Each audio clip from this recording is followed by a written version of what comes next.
Bâtissons l'avenir des jeunes en investissant dans leur formation. Mais comment, messieurs et dames, bonsoir, bienvenue au Palais de l'Éducation de ce jour qui a pour thème les jeunes face à la problématique de l'emploi. Monsieur Abraham Ablanvi Akakpo, coordinateur des programmes de défis formation professionnelle d'EFOP en abrégé. Bonsoir, comment allez-vous, monsieur? Bonsoir, monsieur Mathieu. Je vais très bien. Et que vous avez plusieurs casquettes, je voudrais que vous les dévoiliez à nos téléspectateurs cet après-midi. Oui, effectivement. Bon, j'ai plusieurs casquettes. Tout d'abord, je suis secrétaire général de l'Institut supérieur bilingue libre du Togo en tant que chef d'administration. Je suis coordonnateur des programmes de défi formation pro. Je suis également le directeur national du groupement Duneno, aussi le président du conseil consultatif de Dream Achievers Group. Bon, je suis également consultant de certaines organisations en tant qu'expert en gestion des organisations auprès des cabinets tels que Wellmousse, MCG, Dream Achievers SARL. Voilà. Aussi également, je suis avec l'association CADES Togo en tant que consultant également. Voilà ce que je peux dire. D'accord, chers téléspectateurs, vous savez que le monsieur a plusieurs casquettes, mais il n'est pas le seul autour de ce plateau. J'ai également un autre monsieur en la personne de Zonoku Neri Seydou Ibrahim. Il est le directeur général de l'agence de voyage IB Generation. Bonsoir, monsieur. Bonsoir. Comment allez-vous? Je vais bien et vous? Chez nous aussi, alhamdulillah. Dieu merci. Et comme je le disais tantôt, vous n'êtes pas seulement directeur général d'une agence de voyage, mais vous faites beaucoup de choses pour les jeunes. Exactement, exactement. Comme vous l'aviez dit, je ne suis pas seulement le DG de l'agence de voyage IB Generation. Et par exemple, lors de mon récent voyage à Dubaï, j'ai essayé d'apporter ce que j'ai appris ici à Lomé, spécialement au Togo, malgré que je suis d'origine nigérienne. Ah, d'accord. Voilà. Donc, un coucou aux deux présidents. oui. Voilà. Donc, j'aide les jeunes à avancer, c'est-à-dire ceux qui n'ont plus le courage, Oui. qui sont passés par des choses et ils ont le moral bas. Oui. Je les aide en les conseillant, en leur donnant le chemin à suivre, on peut dire ça à peu près. Donc, vous êtes également consultant comme monsieur Akakpo. Voilà. Donc, c'est bien. Et chers téléspectateurs, c'est avec ces deux invités que nous allons entrer dans le coin et les recoins de ce problème de l'heure. Alors, asseyez-vous confortablement pour nous suivre dans cette émission sur la télévision juridico-chrétienne. Je vais aller très rapidement avec monsieur le coordinateur des programmes des défis formation. Et nous sommes en début d'une nouvelle année. Veuillez présenter vos vœux à nos téléspectateurs et à la population togolaise. Oui, effectivement, comme c'est une tradition, Oui, d'accord.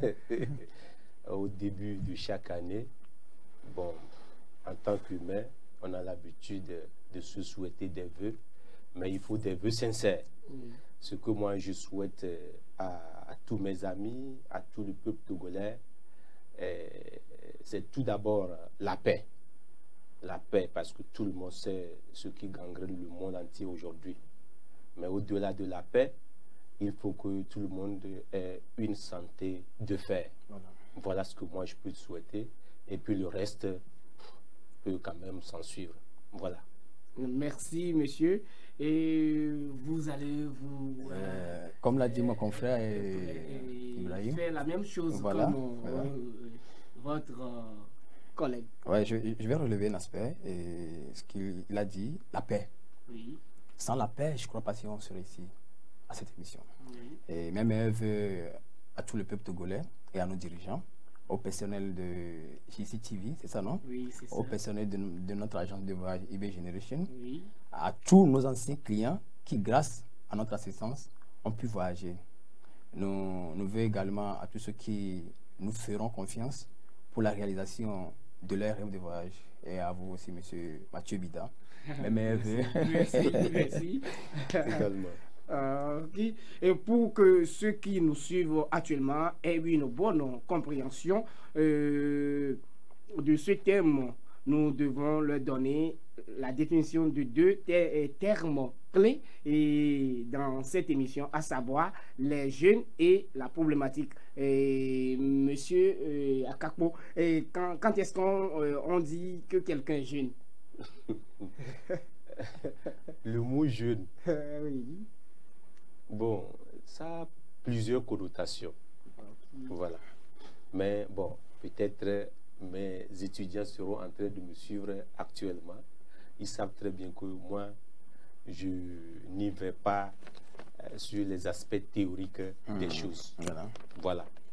Bon, peut-être certains auront besoin de comprendre le mot jeune de façon littéraire. Ouais. Voilà. Bon, littéralement, certains peuvent définir jeune en termes d'âge. Voilà. Quand nous voulons parler en termes d'âge, bon, quand vous voyez bien Larousse, ils ont défini jeune étant comme bon, un être humain, une personne étant de 0 jusqu'à 29 ans. Voilà, ils ont quand même fait cette classification-là. Voilà, mais on se demande si au-delà de ça, il n'y a pas de jeune. Voilà, ça c'est ce que j'appelle une définition littéraire. Ils ont fait la classification selon l'âge, mais quand on parle de jeune, voilà, jeune, bon, d'autres l'ont défini dans divers concepts. Voilà. Et puis, ils ont dit, quand on est jeune, les Anglais disent junior. Voilà. C'est comme, il y a des vieux. Quand vous voyez la définition, dans le dictionnaire, on dit, le côté opposé, c'est les vieux. Mais, bon, en entrepreneuriat, quand on dit quand quelqu'un est vieux, c'est comme quelqu'un qui est inutile.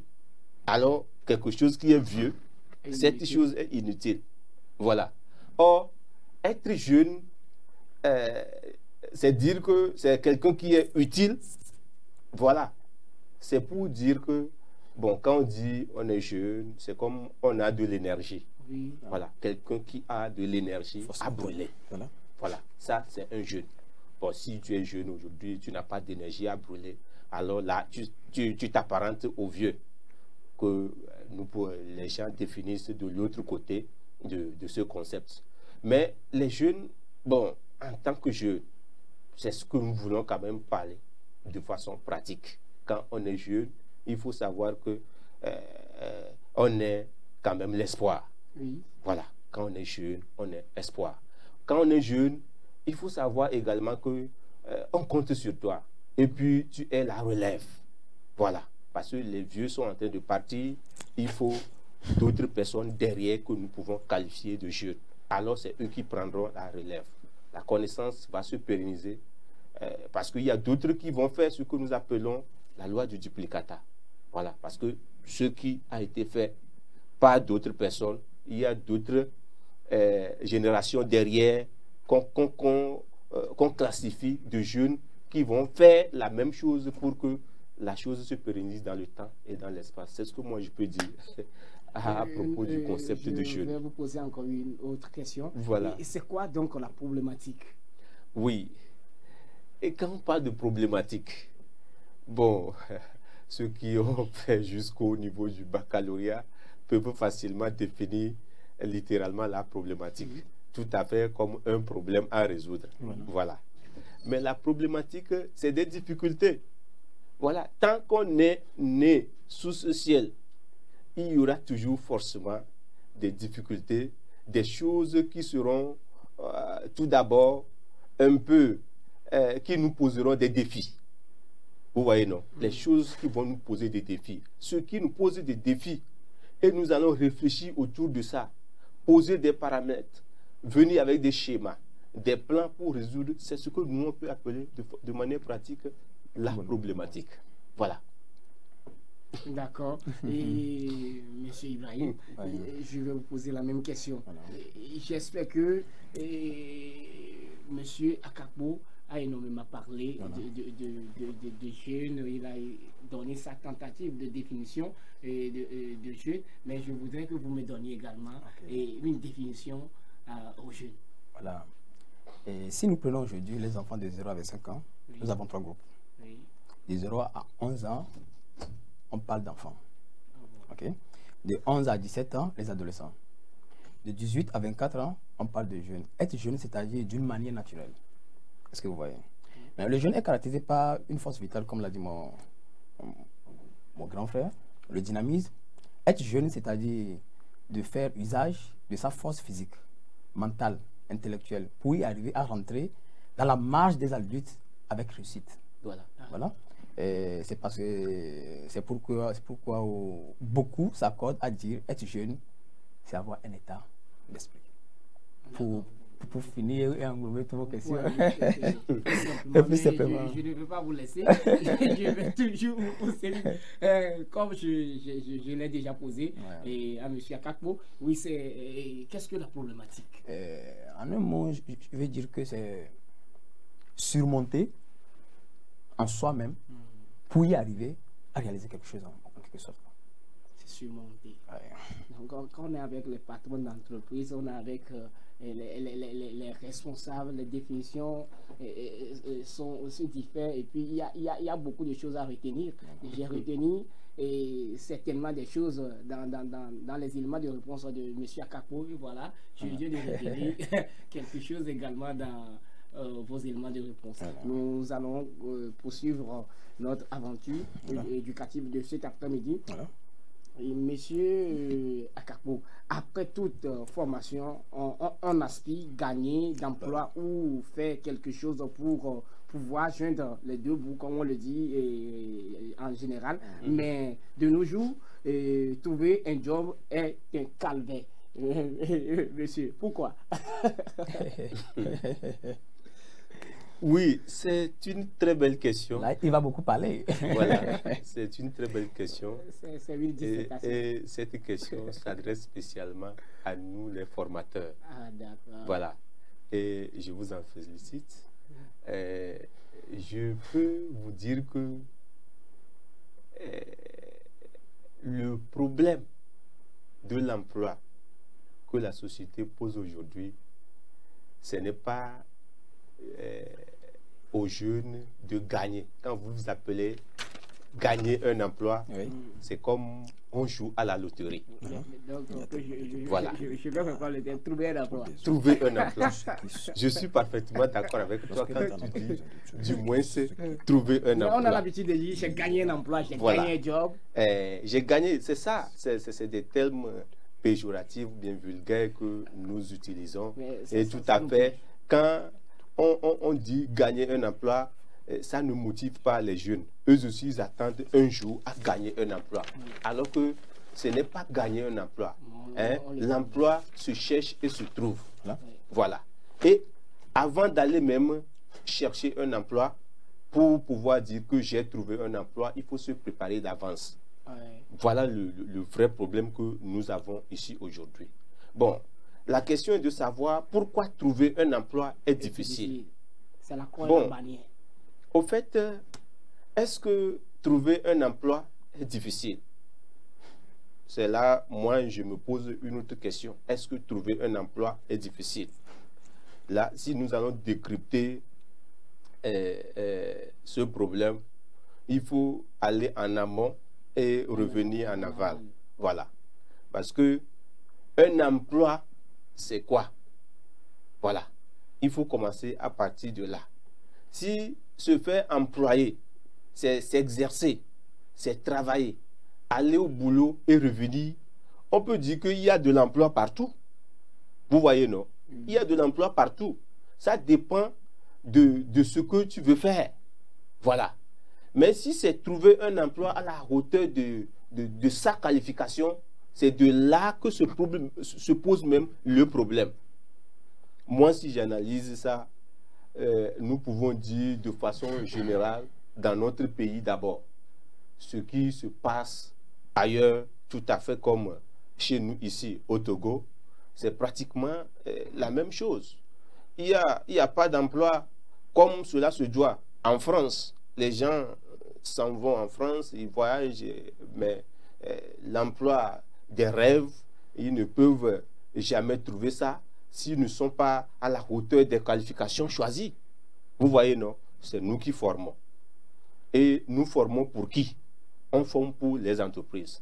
Parce que la vraie problématique aujourd'hui, c'est de savoir qui choisit pour son entreprise. Voilà. Les chefs d'entreprise aussi, eux, quand ils veulent par exemple employer des jeunes, des fois ils les font passer des tests. Quelqu'un peut venir bien bavarder, mais de manière pratique, la personne n'est pas outillée. Et il faut aussi indexer nos systèmes éducatifs. Voilà. Voilà. Pourquoi? Parce que, mais imaginez, quand nous pouvons choisir, la réalité est là. Nous sommes sur un plateau. Il faut qu'on se dise des vérités. Nos universités forment. Mais est-ce qu'ils forment bien ou bien ils forment mal? Parce que quand nous parlons des cas des universités publiques, c'est que c'est une liberté empoisonnée qu'on observe là-bas.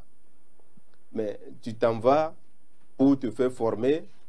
Mais bon, il n'y a pas de suivi tel que ça se doit, juste parce que tu veux valider, tu viens comme tu veux et tu fréquentes. Oui, on sait très bien que c'est un monde du savoir où tout est permis.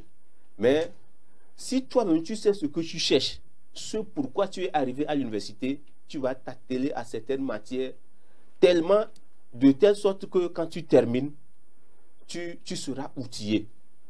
Et que quand on demande que, on a besoin de telle personne, s'il savait que tu as même été appelé pour l'interview, tu démontres tes compétences. Mais ce qu'on observe, quand les jeunes arrivent, on leur pose des questions, bon, à peine. Quelqu'un peut arriver pour dire que j'ai mon master. Tu lui poses des questions sur son domaine, il n'arrive pas. Vous voyez, non? Non seulement ça, la qualité de l'éducation. La qualité de l'éducation, ce que l'on donne. Ou bien l'adéquation formation. Quand on parle de la qualité, là, c'est autre chose encore.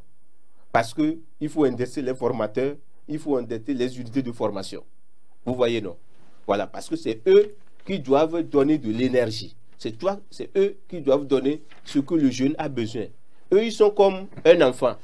Parce qu'un enfant qui naît, il a besoin d'être formé. Eux, ils ont payé pour ça. Aussi, publiquement, c'est leur droit de se faire former. C'est pourquoi ils sont arrivés. Mais qu'est-ce que nous faisons d'habitude? Là, on ne peut pas aller là-bas. Maintenant, revenons au niveau de l'adéquation formation-emploi. Voilà le grand souci également. Est-ce ce que nous donnons comme les unités d'enseignement pour que les enfants maîtrisent, c'est ce qu'on a besoin sur le terrain? C'est là le grand problème également. Pourquoi? Parce que quelqu'un qui, si je donne un exemple palpable, Monsieur Mathieu, vous êtes chef d'entreprise, oui, et que un jeune est parti, je ne dénigre aucune filière, il a fait l'histoire.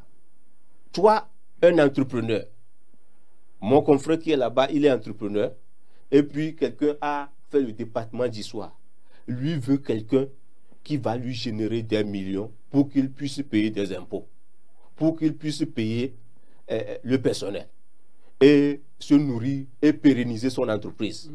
Quelqu'un se présente et dit qu'il a fait le département d'histoire et il est arrivé chez vous pour quel poste vous pouvez lui attribuer dans votre entreprise? Ça, c'est une grosse question. Voilà.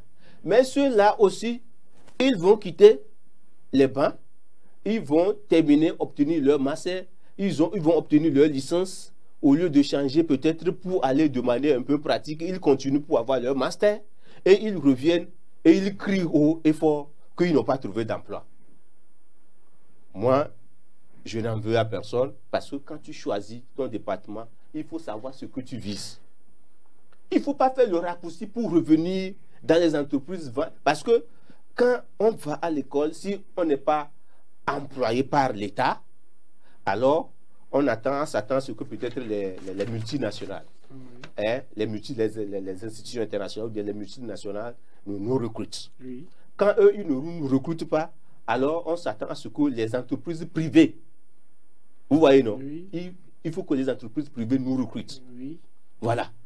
Au cas où les entreprises privées ne nous recrutent pas, alors, mais il faut qu'au moins peut-être les ONG qui sont sur place nous recrutent. Oui. Ou soit les associations même recrutent aujourd'hui. Oui. Voilà. Mais si ta compétence n'est pas en adéquation à ce que quelque chose qui est probant dans ces, hein, voilà, dans ces structures-là, on s'attend à quoi? Parce que au niveau de l'État, la plupart des personnes savent très bien que nous tous, nous savons que la porte est très fermée. Oui. La chance de se faire employer est restreinte. Mais il faut voir le dernier offre, les dernières offres qui sont disponibles. Surtout à la fonction publique. À la fonction publique. Quand vous voyez bien, tout est beaucoup, on dit plus de 2000 ou bien 3000 quelques emplois. Mais quand vous regardez correctement, vous allez voir que à certains postes, pour le département de sociologie, sociologue par exemple, on a besoin de 35. Alors que 2000 personnes vont déposer des dossiers là-bas. Voilà le réel problème. Maintenant, toutes ces personnes-là vont attendre l'État. Non, il faut qu'on revoie la restructuration de nos programmes pour que ceux qui sont même des sociologues, ceux qui sont même des historiens, puissent trouver quelque chose à faire chez les privés qui absorbent plus de 80% des jeunes. Voilà ce que moi je peux dire. Je ne veux pas perdre tout le temps à faire l'épilogue ou bien à dialoguer, à faire toute une dissertation ici. Merci. Voilà. Merci. Et je voudrais rappeler à nos téléspectateurs qui sont dans leur émission Palais de l'éducation qui passe sur cette chaîne tous les mercredis dès qu'ils sont 14h. Donc vous y êtes et nous y sommes également. Et le terme qui nous intéresse cet après-midi, c'est les jeunes face à la problématique de l'emploi. Donc M. Akakpo et M. Seydou sont là pour vous éclairer, pour vous donner les éléments de réponse que vous aurez vraiment aimé à poser, et les questions que vous aurez aimé à poser. Eux, ils sont là pour pouvoir quand même répondre à ces questions, parce que je vais jouer à votre place, je vais quand même leur poser cette question. Donc, soyez à l'aise là où vous êtes. Et comme je le disais dans l'entame de cette émission, je vous ai dit de vous asseoir confortablement. Donc, j'espère que vous êtes là pour nous suivre. Monsieur Seydou, et je voudrais que vous reveniez un peu sur ça. Je sais que Monsieur Akakpo a énormément détaillé les choses par rapport comment trouver un emploi, la question qui se pose là-bas. Mais pourquoi vous êtes jeune, vous êtes jeune également, et vous le disiez tantôt que vous étiez en Dubaï et vous avez soulevé certains points tout à l'heure. Je voudrais savoir pourquoi les jeunes n'arrivent pas à trouver de job aujourd'hui. Laissez-moi aller de vous dire ça, que l'État ne peut plus embaucher tout le monde. Est-ce que vous voyez? Il y a tellement de diplômés que l'État n'a pas trop besoin de tous ceux-là. Est-ce que vous voyez? Pourquoi aller de là? Lorsque l'État n'a pas besoin de tous ceux qui ont des diplômes, là, il y a un problème. Ce problème-là, c'est qu'il y aura beaucoup de chômeurs. Est-ce que tu vois? Et l'autre problème, c'est que les écoles forment des gens pour aller trouver des emplois au lieu de les former, ces gens-là eux-mêmes, pour qu'ils créent eux-mêmes leur emploi. Et ça aussi est un autre paradoxe. Ce que je vais vous... Voilà. La question que je voudrais vous poser. Voilà. Aujourd'hui, vous l'avez déjà dit, aujourd'hui, beaucoup de structures sont disposées pour aider les jeunes à sortir de la souffrance. Et vous faites énormément aussi à l'égard de la jeunesse. Et comment ça se passe réellement avec ces structures? Bon, vous savez, de nos jours, bon nombre d'écoles sont en train d'être créées parce que les jeunes s'orientent sur le taux d'emploi. Mettre en place quelque chose qu'ils peuvent produire, créer son propre entreprise. Est-ce que vous voyez? Si je prends mon cas, c'est pas parce que j'ai fréquenté, j'ai tel diplôme, que je dois attendre forcément l'État pour qu'il m'embauche. J'y vais moi-même. Par exemple, si je prends, c'était l'année 2005-2006. Je fréquentais, je suivais les cours coraniques, mais j'y vais au grand marché pour aller vendre des portables. Oui. Je me prépare pour demain. Oui. Si l'État n'arrive pas à m'employer, qu'est-ce que moi-même je peux faire? Vous pouvez devenir un Voilà, vendeur de voilà. portable. J'ai toujours rêvé d'être chef d'entreprise. Et Dieu merci, aujourd'hui, j'ai mon agent de voyage dans 2 pays de l'Afrique de l'Ouest. Oui. Et pour ça, si nous allons dire, ou soit nous allons revenir en arrière pour dire que j'ai tel diplôme, il faut que je trouve de l'emploi, je crois que ça ne peut pas y arriver. Et voilà un peu le paradoxe, voilà un peu ce qui se passe aujourd'hui. L'État ne peut pas embaucher tout le monde. Tout le monde ne peut pas être embauché par l'État aussi, alors que tu t'es formé à avoir l'emploi auprès de l'État. Je crois que mon frère a tout dit. Ah oui, oui, c'est juste pour voir Voilà. ce que vous aussi vous avez ajouté. Oui. Donc, Monsieur Akakpo, et comment peut-on gagner d'emploi au moment où les diplômes sont nombreux et que les entreprises sont peu nombreuses? Ça aussi, c'est une autre souci. Voilà. Bon, les diplômes sont nombreux et les entreprises sont peu nombreuses. Donc, quand nous disons que les diplômes sont nombreuses, Ouais. au moment où les entreprises Sont peu nombreuses. Oui. Bon, il faut voir, bon, je ne sais pas quelle analyse vous avez faite, mais ce qui se passe est que il faut réellement comprendre ce que les entreprises ont besoin. Voilà. Les entreprises ont besoin de qui? Parce que dans une entreprise maintenant, on peut, bon, dans une PME, on parle de petites et moyennes entreprises. Oui. Voilà. Bon, structurellement, on peut du moins avoir minimum 5 personnes. Voilà. On peut avoir minimum 5 ou bien 10 personnes. On peut dire ça. Voilà. Parce qu'il y a plusieurs structures qui emploient des microstructures, mais vous allez voir 5 personnes, des moyennes entreprises qui emploient jusqu'à 5, 10 à 20 personnes, même si je peux ajouter encore. Ouais. Vous voyez? Ouais. Voilà. Mais ces structures-là, elles ont besoin de qui? Voilà le vrai problème. Parce que celui qui viendra augmenter le chiffre d'affaires, celui qui viendra apporter sa contribution à l'augmentation du chiffre d'affaires, ce n'est pas quelqu'un qui viendra s'asseoir pour dire que j'ai un diplôme, mais incapable d'aider l'entreprise à progresser. Mais vous savez que dans les écoles, dans les instituts, et même si nous parlons entre guillemets des écoles de BTS qui sont là un peu partout, nous savons qu'il y a pas vraiment cette formation de théorie pratique comme nous le souhaitons. Non. Il y a cette formation de théorie et pratique. Je vous rassure que, bien sûr, il y a cette formation de théorie et pratique. Bon, moi, je ne veux pas contextualiser. Non, je ne veux pas. Moi aussi, c'est juste pour... Parce que c'est d'après les analyses que nous aussi, nous posons cette question, nous posons ce problème. Effectivement, voilà. Par exemple, au niveau de DevOps, je ne peux pas dire, ce n'est pas un établissement d'enseignement supérieur. Non, je sais. C'est un centre de formation professionnelle. Oui.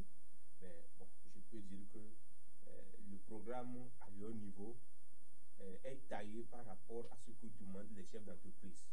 On a au moins cette liberté d'avoir un programme. Voilà.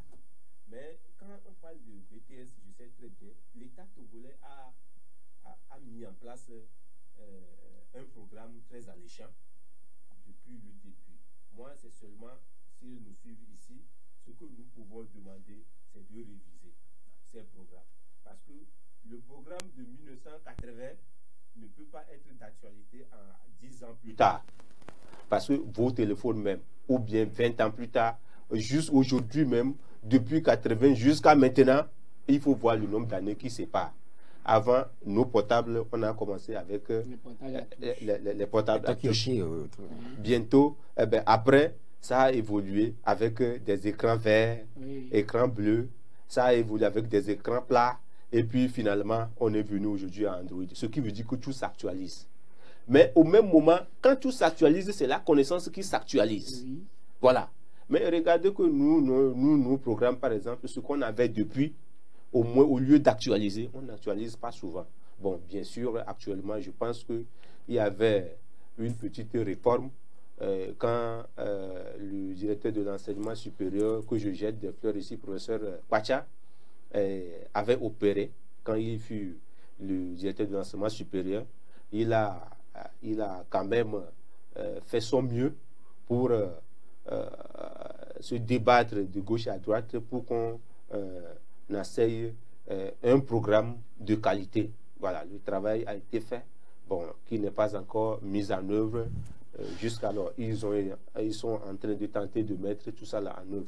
Mais il faut revoir de façon propre. Quand nous voyons le programme des Européens, on va voir que les choses qu'ils ont mis dedans, s'il s'agit de la licence professionnelle ou de la licence fondamentale, parce que les gens ne comprennent pas, ne savent pas la différence entre la licence professionnelle et la licence fondamentale, master de recherche et master professionnel. Les gens font la licence fondamentale à l'université, ils font des masters de recherche, ils veulent aller directement travailler. Alors, il faut se faire former de nouveau. Voilà, c'est là où Défi Formation, par exemple, Pro, a pensé qu'il faut reformer ces personnes-là. Vous voyez, non? Voilà. Défi, aujourd'hui, tu peux avoir le master, mais des formations spécifiques. Ce que tu as besoin pour rentrer dans une entreprise où ta compétence sera utile à l'entrepreneur. C'est ces programmes-là que nous, on met en place pour pouvoir accompagner les jeunes qui doivent transiter de la licence fondamentale dans une entreprise. Or, ils ne font pas ça. Ils veulent aller directement. Les seules fonctions, les seuls emplois disponibles, c'est enseignement et aller dans l'armée. Au cas contraire, quand tu fais tous ces trucs-là, oui, au cas contraire, quand tu viens, ce que nous tous nous connaissons, c'est d'aller conduire les taxis motos. Vous voyez, c'est ça. La réalité est là. Il faut qu'on le dise aux jeunes. Quand vous voulez aller travailler dans une entreprise, la licence professionnelle est là. Les programmes sont taillés sur mesure pour que les entrepreneurs trouvent satisfaction. À moins s'il y a des universités qui, aujourd'hui même, ils sont en phase de transition pour que toutes les grandes écoles et universités privées utilisent le même programme. Là, il faut qu'ils essayent de bons programmes pour que ça soit utile aux entrepreneurs. Au cas contraire, nous allons toujours former. Mon confrère, mon ami Seydou l'a dit tout de suite, si on forme, ce n'est pas toujours que d'aller travailler chez quelqu'un. Il faut penser, nous devons quand même avoir un objectif ultime. L'objectif ultime, c'est que chacun crée sa propre entreprise. Mais avant de créer ta propre entreprise, ça n'empêche pas d'aller faire de l'expérience chez quelqu'un. Voilà. Ce que les gens cachent derrière l'entrepreneuriat, c'est ça. Et les jeunes aussi rentrent dedans. Mais 3 mois, 2 ans après, leur entreprise disparaissent. Et ils crient, ils s'en vont maintenant chercher des emplois de gauche et à droite. Voilà. Il faut avoir de l'expérience chez quelqu'un. Attendre, être humble, rester sous quelqu'un et voir comment la chose évolue et travailler pour un peu prendre quelque chose. Même les stages aujourd'hui, quand on envoie les jeunes au stage, ils veulent toujours gagner en même temps. Ils veulent prendre l'argent en même temps. Alors qu'il faut passer par quelque part pour y arriver. Voilà. Alors qu'il faut passer par quelque part pour y arriver. Voilà le vrai problème. Un jeune qui a sa moto, oui, qui se déplace de sa maison et il est en stage et on ne lui paie pas. Voyez-vous pas que c'est embêtant et puis c'est dérangeant? Non, effectivement, c'est dérangeant. Honnêtement parlant, il faut qu'on dise la vérité. C'est dérangeant. Celui qui va en stage, il utilise sa moto et autres. Mais si c'est que à base de ça, tu vas faire ces sacrifices pour trouver un emploi décent, pour que ça t'aide aussi. Parce que n'oublions pas qu'il y a une période transitoire pour la vie. Mais nous voulons sauter en même temps. Nous-mêmes, quand tu es né, est-ce que on a commencé par marcher en même temps? Non. Tout va petit à petit. C'est petit à petit. Voilà. Hein? Nos papas qui nous ont aidés jusqu'à finir, continuez pas à nous aider jusqu'à ce que nous terminons notre stage, jusqu'à ce qu'on nous embauche d'abord. Voilà. Mais la plupart des parents aujourd'hui, mais ce qui m'étrangle, c'est que quand leurs enfants veulent encore faire un autre master dans le même domaine, ils s'en vont payer des millions. Mais quand leur enfant même leur demande de donner, de dépenser un petit 500 000 pour qu'ils démarrent un business, ils refusent. Mais ils sont prêts à que l'enfant recommence un autre master dans le même domaine dont il a déjà la licence, mais il ne fonctionne pas. Pour ajouter un peu à ce que mon grand frère vient de dire, chez nous, par exemple, chez nous les Nigériens, nous avons une culture en soi, le commerce. Tu peux avoir tout diplôme, tu dois faire le commerce. Pourquoi je dis ça? Je donne l'exemple de moi-même. J'ai commencé par quelque part pour y arriver. Je ne suis pas arrivé en même temps pour ouvrir un agence de voyage. J'ai dû traverser bon nombre d'épreuves pour y arriver. Et ces échecs et autres là, ça a surmonté, ça a suscité quelque chose à moi, une force vitale pour faire plus. L'emploi est là, tu as ton diplôme, fais ce que tu peux faire pour y arriver. Maintenant, si on t'embauche dans une entreprise et toi tu n'as aucune expérience et que de l'un jour à l'autre on te licencie, qu'est-ce que tu vas faire? Si tu n'as pas quelque chose en main, qu'est-ce que tu vas faire? Voilà un peu ce que mon grand frère vient de dire en toute global. Voilà. Ok, merci. Et je voudrais poser une question très fondamentale à vous, M. Seydou. Et vous êtes patron d'entreprise. Aujourd'hui, l'État encourage l'entrepreneuriat des jeunes. Et M. Akapola a dit aussi dans ses éléments de réponse, et l'entrepreneuriat des jeunes, pardon, et il s'y lance réellement, mais il est difficile de pouvoir s'en sortir. Et qu'est-ce qui empêche ces jeunes de réussir sur ce terrain, selon vous? Vous savez, selon moi, c'est qu'ils ne se sont pas préparés dès le bas âge. Est-ce que vous voyez? Vous dites que l'État est en train de faire... L'État, bon, disons la vérité, il est en train de faire ce qu'il peut. Mais il faut que nous aussi, en tant que jeunes, nous apprenions à faire l'essentiel avant la guerre. Comment le jeune peut faire l'essentiel? Faire l'essentiel, c'est de voir en soi ce qu'il peut. Est-ce que tu vois? Par exemple, je prends ce tout. Je sais que c'est formé à base de l'eau et certains minéraux. Est-ce que vous voyez? Pour que ça soit pur, il faut mettre certains ingrédients dedans pour que ça soit quoi? Bien. Maintenant, si nous attendons que l'État, quand nous arriverons, prenons les Indiens, les Chinois. Aujourd'hui, partout dans ce monde, les gens ont envie de faire comme eux. C'est parce qu'ils ont compris quelque chose. Former les jeunes dans certains domaines qui sont d'actualité et non suivre le même programme du passé. Par exemple, on vous forme sur... Vous êtes mathématicien. Et alors qu'aujourd'hui, là où le monde est... La numérisation, ou bien c'est ça, non? Et autres. Et vous êtes toujours là sur des méthodes archaïques. Est-ce que ça peut aller? Non, ça ne marche pas. Voilà. Suivons les étapes et l'évolution du monde chaque jour que Dieu fait. Et avec ça, je crois que nous y arriverons. D'accord. Et je veux poser la même question à M. Akakbo. Aujourd'hui, l'État encourage l'entrepreneuriat des jeunes et ils s'y mettent réellement, mais ils ont la difficulté de s'en sortir. Qu'est-ce qui les empêche à réussir sur ce terrain, pardon, selon vous, en tant que responsable aussi d'entreprise et coordinateur de programme dans un centre de formation? Effectivement, l'État togolais fait son mieux. Beaucoup même. Fait son mieux. Disons la vérité. Quand vous voyez les programmes que l'État a mis en place pour encourager les jeunes dans le domaine de l'entrepreneuriat, le domaine de l'entrepreneuriat, self-employment, mes amis, vous allez savoir que vraiment, bon, la plupart des États se débattent et font leur mieux à ce niveau, mais l'État togolais aussi fait son mieux. La réalité, c'est que certains jeunes ne savent même pas Parce qu'ils ne veulent pas aller à l'information. Voilà. Ils ne veulent pas aller à l'information. Mais il faut lister un certain nombre de choses. Quand nous voulons parler du programme, tout d'abord, il y a même, j'espère que vous écoutez FAEJ. Oui, FAEJ. FAEJ est là. FNFI. FNFI est là. Voilà. Même si FNFI, ce programme n'est pas assez que ça, mais il faut quand même encourager ça.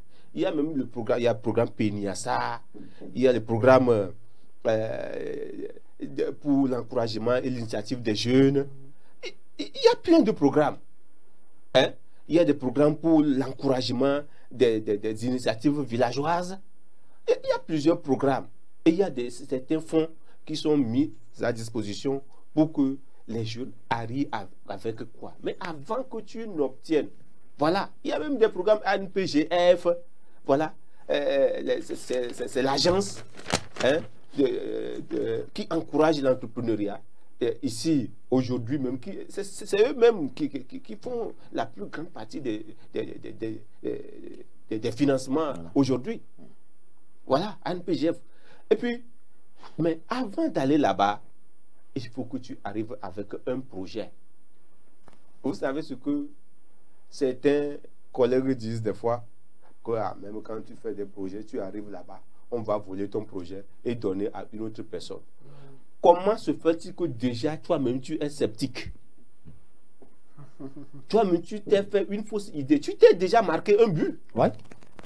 Que tu as de défis à aller égaliser d'abord avant qu'on... Parce que si tu n'as pas confiance en soi, tu ne peux pas arriver à destination. Voilà. Déjà, toi-même tu te donnes calme au départ que même si tu déposes, tu ne seras pas choisi. Mais il faut déposer d'abord. Il faut oser. En entrepreneur, il faut toujours oser. Ça, c'est le premier point. Le deuxième point, la capacité des jeunes à décider. Parce qu'aujourd'hui, quand on dit que, surtout que quand on n'a pas d'argent, on dit, oh, même si je démarre maintenant, eux-mêmes, ils ont des blocus. Ils utilisent des blocus pour se bloquer sur place. Et ils crient que ça ne va pas. Oui, effectivement, ça ne va pas. Et c'est ça qui nous pose le défi à relever. Voilà.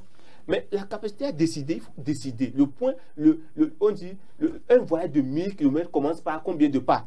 Le premier pas. Faites le premier pas. Même si vous ne savez pas monter un projet, il y a des programmes que même la Chambre du commerce organise pour former les jeunes. La Chambre du commerce et d'industrie, ou soit le CFE, Centre de formalité de création d'entreprise, organise certains séminaires des fois pour aider les jeunes, pour que les cabinets même les accompagnent. Ouais, il suffit d'aller, il suffit d'essayer d'abord. Si c'est que tu as essayé et tu n'as pas trouvé des gains de cause, tu as la bouche pour parler. Il faut convaincre les gens. Voilà. Ils ne le font même pas et puis ils disent que ça ne marchera pas. Voilà. Et le second point, c'est la discipline. Quand on dit en entrepreneuriat, c'est pas n'entre pas qui veut et qui peut. Voilà, parce qu'il faut être autodiscipliné d'abord. Si tu n'as pas la discipline, tu veux aller... Non, écoutez, ce n'est pas seulement l'argent. C'est l'argent qui le fait. Oui, effectivement, l'argent est là. Mais ce n'est pas que l'essentiel. Monsieur Mathieu, si je vous donne aujourd'hui 20 millions et vous n'avez pas de discipline, la fin de ce mois, la fin de cette année, vous allez encore revenir pour dire que les 20 millions sont partis. C'est ce qu'on appelle la discipline. Il faut avoir la discipline. Hein? C'est parce qu'il faut avoir un plan que tu sais très bien que sur le chemin pour la réalisation de ton objectif, il faut avoir quoi? Il faut avoir la discipline. Et pratiquer certaines lois du succès que la plupart des coachs entrepreneurs nous donnent ça souvent. C'est comme la loi, ce que toi aussi tu as appris dans une entreprise, tu viens dupliquer. Ce que nous appelons la loi du duplicata. Voilà. Monsieur Seydou a dit pour lui tout de suite. Il s'est forgé au fil du temps. Voilà. Même quand il fréquentait, il y avait une vision. Voilà. Et il sait très bien qu'au cas où il n'a pas été recruté, il n'avait pas été recruté, mais lui-même, il sera pour son propre compte. Et puis regardez qu'il a un plan A. un plan B, même un plan C là-bas maintenant, au cas où même ça échoue, il peut quand même changer, voilà, de pôle. Voilà. Mais si on est là à accuser l'État dans tous les domaines, mes amis, effectivement c'est vrai, mais on se tire même dans nos propres jambes. Parce que la loi de la réussite dit que celui qui se plaint constitue une menace pour sa propre personne. Voilà. C'est ça. Celui qui se plaint constitue une menace pour sa propre personne. Et ce qui veut dire que quand nous plaignons, voilà que déjà, on constitue une menace. C'est ça. Et en dernière position, ce qui fait que même ils ne s'aventurent pas sur l'entrepreneuriat, on ne s'aventure pas sur le terrain de l'entrepreneuriat avec des haines. Parce qu'il faut, il y a une loi que nous appelons la loi de semer et récolter. C'est-à-dire, c'est ce que tu sèmes. Si tu viens avec sourire chez quelqu'un, tu vas ouvrir sa porte, il va te recevoir. Mais si tu viens avec les mines serrées, tu ne vas pas ouvrir cette porte. Même si tu ouvres du nom, quitte ici. Voilà. Et puis dans cette loi de semer et récolter, il faut prendre soin. Si tu prends soin de quelqu'un, les employés aussi vont prendre soin de toi. Voilà, voilà. Les collaborateurs vont prendre soin de toi. C'est comme chez vous, si votre directeur ne prend pas soin de vous, vous n'allez pas prendre soin. Il va dire que vous, ces employés lui mènent la vie dure. Vous voyez, non? Et puis, il va réussir avec une équipe qui gagne. Et maintenant, il faut partager. La connaissance que vous avez, lui, même cette émission, quand ça passe aujourd'hui, il dit, ah, monsieur, vous avez bien essayé, hein, mais c'est la prochaine fois, il faut restructurer comme ça, il faut faire comme ça. Voilà, il a partagé ça, son ancienne connaissance, ce qu'il a eu, il vient dupliquer, il dit que, ah, voilà, pour le bien de tous les spectateurs, il a dit de refaire comme ça. Il a partagé sa connaissance. Mais certains disent que, ah, si je lui dis maintenant, il sera plus fort, il sera plus mieux que moi. Mais il me quittera un jour. Pourquoi? Ben, il y a dans certaines entreprises, certains veulent faire le super tout puissant. Ils ne veulent pas partager. Le patron même ne veut pas partager pour que les autres en pratiquent pour lui. À quoi est bon d'aller sur l'entrepreneuriat quand on a des haines? On ne peut pas pratiquer cette loi-là. Voilà. La loi, la dernière loi dans cette systématique, on parle de l'amour. L'amour, quand vous aimez tout le monde, les livres saints l'ont dit, le Coran l'a dit, c'est ça, non? Oui, c'est ça. Voilà. La Bible l'a dit, aimez votre prochain comme vous-même. Cet amour que vous répandez autour de vous, ça vous revient en entrepreneuriat. Et évidemment, vous allez réussir. La réussite, c'est la joie partagée ensemble. Et même si ça ne marche pas, vous allez, avec cet amour, cet esprit d'équipe qui vous unit, ça vous permet de réfléchir autrement pour mieux faire. Voilà. Et les jeunes aujourd'hui, nous sommes nourris de haine, et puis de trucs, de tout ça là. Et puis bon, voilà que quand on est au devant de l'affaire, on ne fait que se plaindre. Voilà. Parce que moi, je vois de ce côté que l'envie n'y est pas. Tant qu'il y a l'envie, le courage et la passion, quel qu'en soit alpha et bêta, vous allez y arriver. Donc, je vais vous poser cette question. Qu'est-ce qu'il faut faire réellement pour avoir une jeunesse épanouie dans nos communautés? Vous savez, aujourd'hui, il faut se démarquer de la moyenne. Il faut être excellent. Okay. Et aujourd'hui, chaque entreprise cherche à recruter des jeunes qui ont le vraies compétences, des gens qui peuvent apporter, des gens qui peuvent donner un chiffre d'affaires à leur entreprise. Quoi. Voilà. C'est ce que vous voyez. Un chef d'entreprise ne peut pas recruter quelqu'un parce qu'il ne trouve pas d'emploi. Mais un chef d'entreprise va recruter quelqu'un parce qu'il cherche une personne qui apporte plus à son entreprise. Voilà. Est-ce que vous voyez? Maintenant, donc il faut forcément des jeunes qui savent apporter un plus ce qu'ils ont au fond de soi, quoi. Par exemple, un comptable, ce que tu connais du particulier en tant que comptable, une entreprise peut te recruter en tant que commerciaux. Maintenant, en outre, tous ceux qui ont, il faut aussi que ces jeunes habitent à mettre en place leur propre structure, comme je l'ai fait. Est-ce que tu vois? Leur propre structure, leur propre entreprise, c'est la seule alternative pour sortir des jeunes de la demande d'emploi. Parce qu'arrivé à un moment donné, personne ne pourra employer personne. Voilà. D'accord. Peu à peu, nous acheminons vers la fin de cette émission, assez autour du thème les jeunes face à la problématique de l'emploi. Voilà. Merci à vous qui nous avez suivis jusqu'alors. Et très rapidement, mes chers invités, faisons un tour de table pour fermer les portes du palais. Monsieur Zonoko, Neri, Seydou, un mot de la fin à l'endroit de nos téléspectateurs. Et ce que je vais dire, spécialement, ça va à mes frères et sœurs, les jeunes, de ne jamais baisser les bras. Oui. L'État est là pour faire l'essentiel. Et je tire un grand chapeau à cet État-là aussi, qui est en train de se battre pour que tout soit dans l'ordre, pour que tout jeune puisse trouver quelque chose. Mais à nous aussi, jeunes, de nous battre pour y arriver et accomplir nos objectifs. D'accord. Et monsieur Akapo, un mot à l'endroit de ceux qui nous suivent actuellement. Oui. Moi, j'aimerais spécialement m'adresser aux jeunes, à cette catégorie d'âge que nous appelons jeunesse aujourd'hui. Vous voyez? Et surtout à ceux qui ont pris le temps de fréquenter jusqu'à l'université. Jusqu'à terminer, ils veulent même en ajouter de plus. Vous voyez? Ces jeunes-là, ces catégories de jeunes, à un moment donné de leur vie, ils n'ont qu'à se remettre en cause et de s'asseoir pour dire aujourd'hui, je vais analyser ma personne. Où est-ce que j'ai failli? Qu'est-ce qui fait que je ne suis pas employé dans les entreprises? Qu'est-ce qui n'a pas marché? J'ai participé à des interviews, j'ai déposé des dossiers, je n'ai pas été appelé. Mais qu'est-ce qui aurait fait que je n'ai pas été appelé? Bon, des fois, c'est des problèmes aussi, parce qu'ils déposent des dossiers, on les emploie, on ne les appelle pas. Voilà. Et puis, des fois aussi, eux-mêmes, parce que la compétence n'y est pas. C'est là où il faut se remettre en cause. Quand tu t'es remis en cause, tu fais l'analyse de ta personne. Mes points forts, mes points faibles. Avec mes points forts, quelles sont les opportunités que j'ai normalement? Quand ils peuvent identifier leurs opportunités, ils peuvent savoir de quoi il est question, là où ils peuvent mieux s'aventurer. Que de s'aventurer sur le terrain des autres et se réclamer qu'il n'y a pas d'emploi. Voilà.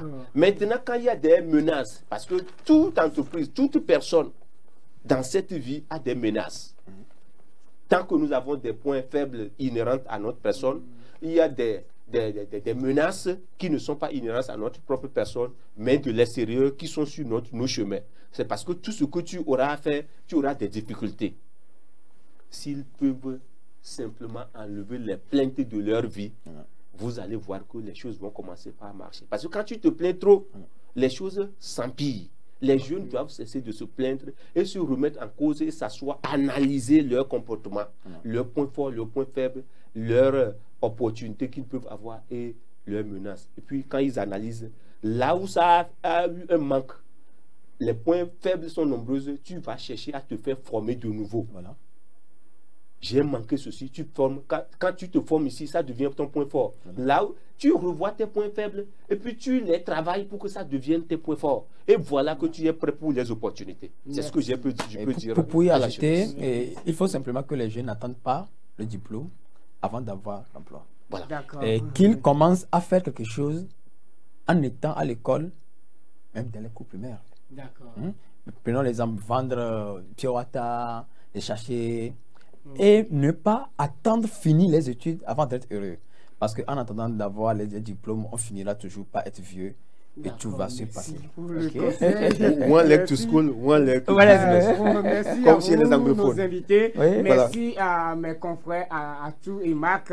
Et merci à nos techniciens.